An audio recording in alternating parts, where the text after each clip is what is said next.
Sojourner Truth was born into slavery in New York in the year 1797. Isabella Bumfree. At the age of 9, she was separated from her parents and sold to numerous masters over the years. At the hand of her masters, she was physically and sexually abused. Isabel fell in love with a man named Robert, but was forced apart by his master and was forced to marry a slave named Thomas instead. They had 5 children, all of whom were sold into slavery.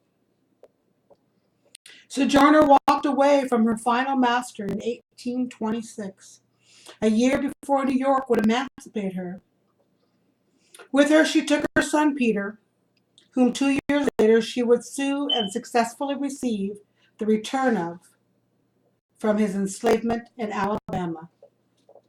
In 1843, Isabella became convinced that God had called her to leave the city and go out into the countryside, testifying to the hope that was in her. This was to help others, regardless of color, to experience the empowerment she felt. At the time, Isabella changed her name to Sojourner Truth to signify the new person she had become in spirit, a traveler dedicated to speaking the truth of God. Sojourner became known for her fiery speeches with the ability to deliver folks. Sojourner would go on to have many of her words published, even though Sojourner herself never learned to read or write. Although Sojourner had many narratives published, she is most famous for a speech she delivered at the Women's Rights Conference in Akron, Ohio. In 1851, Sojourner delivered a speech, later titled, "Ain't I a Woman?" at the Women's Rights Convention. She had come to defend the dignity of women. The white woman of the convention begged the president not to allow Sojourner to speak, for fear she would rile the ministers. But speak she did. There are different versions of this speech published. Here is one of them.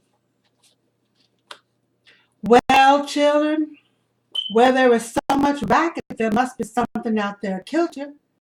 I think that twixt the Negroes in the South and the women of the North, all talking about rights, the white men will be in a fix pretty soon. But what's all this here talking about? That man over there said that women need to be helped into carriages and lifted over ditches and to have the best place everywhere. Nobody ever helped me into carriages or over mud puddles or gives me any best place. And ain't I a woman? Look at me. Look at my arm. I have plowed and planted and gathered into barns, and no man could have me.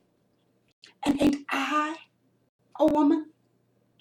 I could work as much and eat as much as a man when I could get it, and bear the lash as well. And ain't I a woman? I have borne 13 children and seen most all sold off into slavery. And when I cried out with my mother's grief, none but Jesus heard me. And ain't I a woman?" Then they talk about this thing in the head. What's this they call it? Intellect. That's it, honey. What's that got to do with women's rights or Negroes' rights? If my cup won't hold but a pint and yours hold a quart, wouldn't you be mean not to just let me have a little half measure full? Then that little man in black there, he said women can't have so much rights as men because Christ wasn't a woman. Where did your Christ come from? Where did your Christ come from? From God and a woman. Man had nothing to do with it.